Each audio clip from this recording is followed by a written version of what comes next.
and welcome to the Indian Tech Icon Spotlight, a platform that recognizes excellence, vision, and impact in the tech world. I am your host today, Sheetal Acharya, and joining us today is Mr. Samir Narang, who is a pioneer in the world of tech transformations. And he carries a rich legacy of over 30 years in tech industry. He has led digital transformations across various industries, and he has led his teams to success. Hi, Samir. Welcome to our show, and it's truly an honor to host you today. Hi, Sheetal. I'm humbled. Thank you so much. So, Samir, how are you doing today? I'm pretty good. Yeah, excited about this interview and excited to sort of have an interaction with you on the past 30 years of how I've kind of performed my roles and added value to business through technology. Awesome. So let's get a little bit into your current role, what roles and responsibilities you're currently managing. Yeah, I'm in the IT function for my business, and the role that I have is around developing products, which is similar to projects, but now a different way of looking at a solution that a business wants through Agile and through Scrum. And this, I think, methodology is definitely far more appealing to the business because it gives close proximity and direct involvement of the business in the solution development. And that's what I'm doing right now with my teams. That sounds very exciting. So Agile, when we talk about Agile, so I'm sure it's a lot of pressure because I have seen Agile projects, how they work. So how do you manage that, between your team and the work pressure and constantly delivering on time with quality? How do you ensure that? Yeah, I think the methodology is different from the traditional way that IT has built solutions, which has been waterfall. And while the methodology is different, I think the key differentiator is the mindset. The mindset is to say, okay, I want to partner with the business, giving me requirements, and have whether it's 2 or 3 week cycles where I closely work with the business and show them what the product is looking like. So it's kind of getting more timely feedback and course correcting as well as showing flexibility to the business, not sort of having a blame game saying, this is what you wanted, this is what I built, now take it or leave it. It's more of every 2 weeks, let's meet, let's join hands and co-develop the solution, as well as make sure the business has a direct role and ownership in prioritizing the requirements as we are continuing to develop them. So half the battle gets won with the business closely partnering with us. And obviously the pressure is there to make sure that this is an effective model. There are priorities distracting all of us every day, and the business has its own priorities. And that's always a challenge to make sure that their skin is in the game in however we develop the solution. Perfect. That's a valuable insight. Thanks. Now let's go back a little bit, starting from your career progression. Like, what was your first job like? How you started, and that career progression till your current role. Yeah, so I finished my bachelor's in electronics engineering from Mumbai University, and my first job was a developer. So it's, antiquated, and that'll tell how old I am. But my first job was on the mainframe side, developing or rather customizing. And it's ironic, it was the Canadian Railway software that Indian Railways had bought for freight operations, and we were customizing that software for Indian Railways. So that was my first job for about 2 years. Then I did my MBA and got out of IT into banking. So I was with Citibank for about 3 to 4 years before joining GE back in IT. So I kind of diverted into finance and banking operations. And each of them, I think, were lessons learned that, were more of, I would say, kind of subconscious learning. It wasn't that I was taking notes after every job and saying, what have I done? Because at that time, you just kind of go with the flow. But I think it's been really nice to see the business side of operations, to run that, as well as how technology can help and streamline. And that's why I think through my 12 years in GE, General Electric, I think there's been doctrined into efficiency, process rigor, and adding value to the business. Which has sort of been the last few years with retail. I've worked in Target, I've worked in Sports Authority in the US, as well as retailers in UAE and Dubai. And I think that helped me shape and understand and as well as appreciate the customer-centric mindset that we all have to adopt in IT.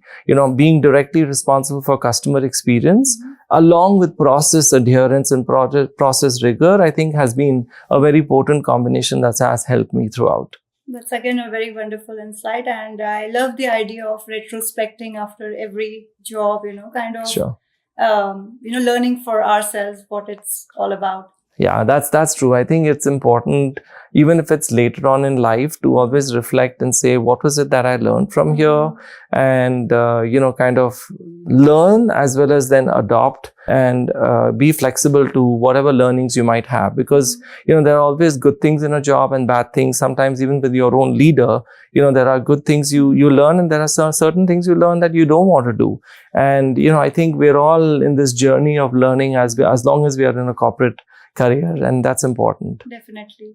Yeah, and talking about your all this rich career of 30 years, in diverse regions, diverse industries, what core philosophical values that you still carry with yourself? I think the big one is really resiliency, right? Nothing is certain, and we are seeing that, right? Whether it's the macroeconomic factors, whether it is just the technology landscape, change is the only constant.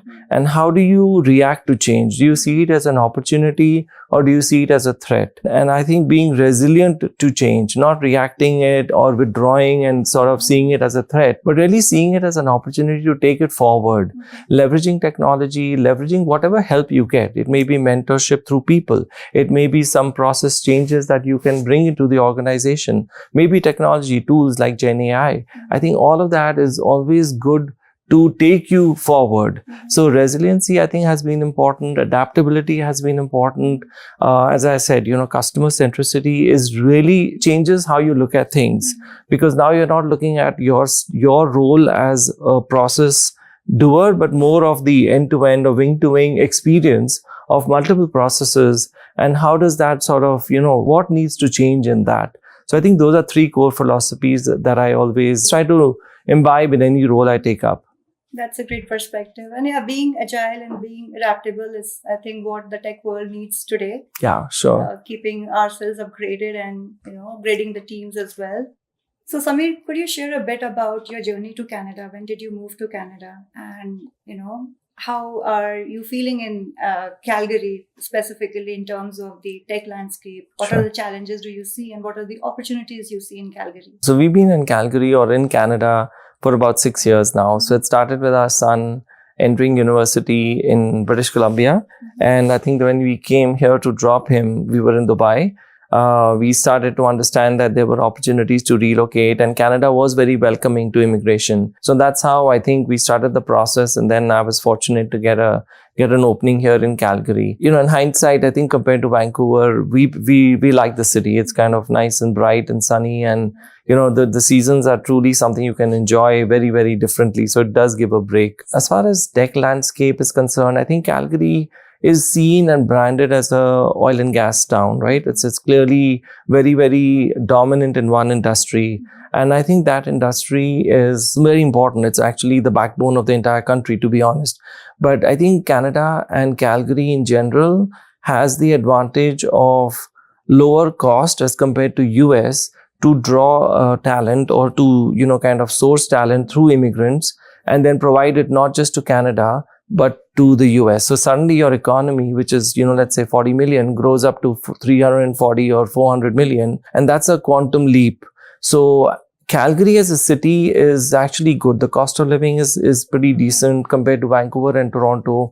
And if we tap into the right reasons for people to come to Calgary, I think there's huge potential here. There's always this phobia of it being extremely cold. In fact, I was in a conference last week, and a lot of people asked me, how do you even survive there? And I said, it's actually not that bad. Let's say Texas has 2 weeks of extreme summer, we get 2 weeks of extreme winter, but the rest of it is okay. So as a city, I think it attracts a lot for people outdoor and indoor. And I think there's a huge cost equation wise. I think there's a huge ROI of being here and tapping into the tech talent here, not just for oil and gas, but I think across all industries, including the US, makes it a very potent place to be.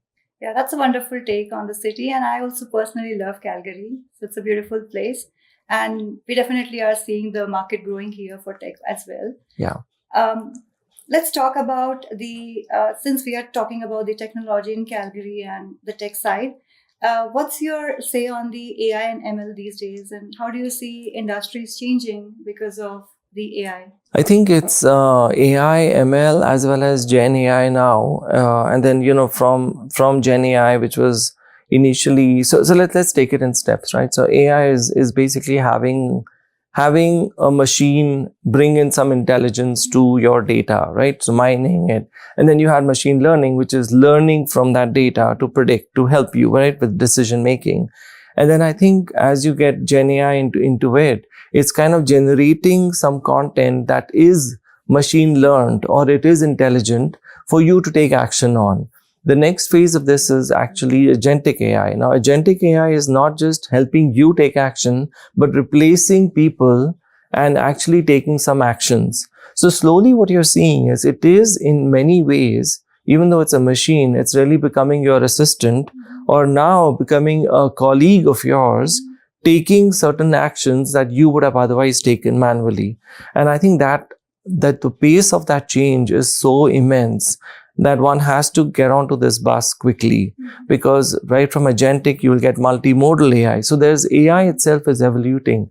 And I think through this evolution, we all have to see, again, back to change being an opportunity or a threat. This is an opportunity for you to now actually be able to do more with less. Right, in terms of course, you have the 8 hours a day or 10 hours a day or 12 hours a day. Frankly, it's becoming 10 to 12 now. You kind of now have somebody to help you with certain activities that you would have done manually. And therefore, your capacity has grown, right, with the same number of supply that you had. So from that angle, I think that's going to be a boom. What we have to be careful about is using it wisely. And we still will need people to make sure that whatever it's doing, whether it's a recommendation or an action, is indeed correct. It's not, because in the end, it's garbage in, garbage out, right? It's taking in data. And if your data is inaccurate or the algorithm is flawed or it's been hacked into, it can be catastrophic. So I think it's important that we all look at it as an assistant or a partner, but still oversee it. And that's where the profile of people and technology will change. From being coders, we actually will need management of code and sort of ownership of somebody else's actions as the profile of talent in future. Now we have Sarika with us and we'll have a quick conversation with her now. Hi Sarika, welcome to our show and thank you so much for taking time out and joining us today. Thank you for having me. Wonderful to meet you as well. Thanks, Sarika. So let's, we would love to hear from you, like how you met Samir first, and was it a love marriage or an arranged one? It was semi-arranged because we met through common family friends who introduced us. I frankly wasn't ready for marriage then, but got to meet Samir, and our parents are very comfortable with us getting to know each other before we take that decision.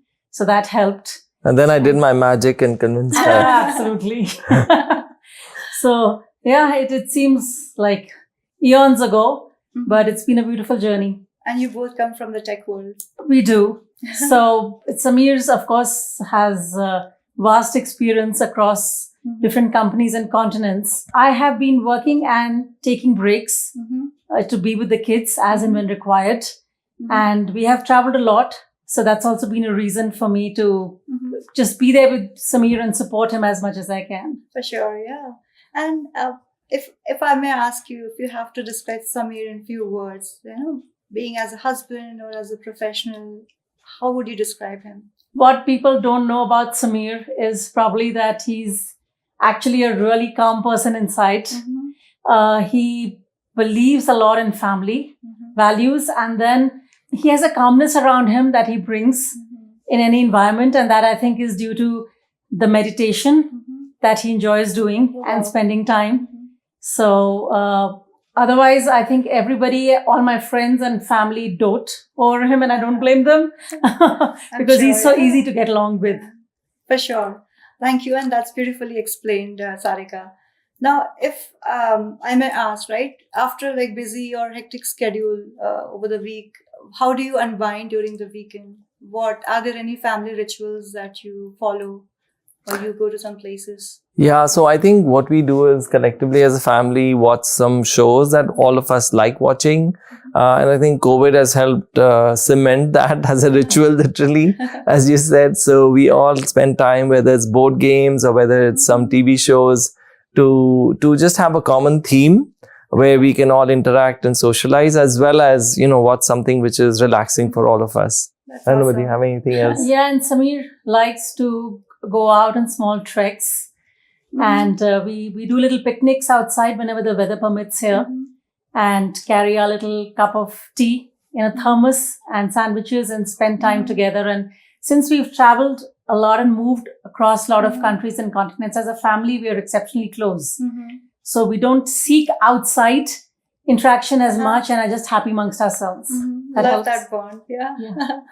So, if I talk about the family vacation, any vacation from your past which you would like to share, which or a place where you would again like to visit? I think most of our family vacations actually are centered around India, Mhm. because we've been away for so long. So we like to go back home and spend time with family. Definitely. Yeah. So that's been the main focus. And as well for the kids, because Mhm. they've had the interaction with their grandparents and extended Yeah. family. And in spite of being away from India, have a close connection to Mhm. there.